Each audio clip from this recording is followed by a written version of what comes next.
Welcome back to my channel guys. देखो आज रात में ये मोबाइल लाइट डिनर बन रहा है। वो इलेक्ट्रिसिटी चला गया, बारिश हो रहा है ना, वो नॉर्थ ईस्ट में ज़्यादा बारिश होता है ना, तो अभी मैं अपना डिनर कर रहा हूँ। This one is banana tree का सब्जी, ये भी आलू भरता,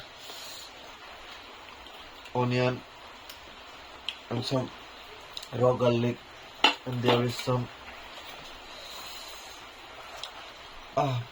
there is pork. Please show this side.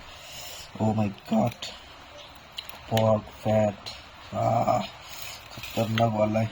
अभी खाते हैं गैस। अभी देखो फर्स्ट बाइट।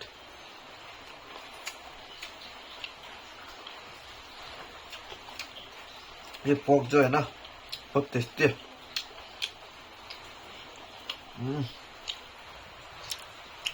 और एक piece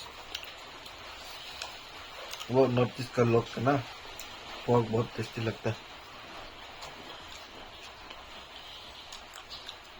please subscribe my channel guys.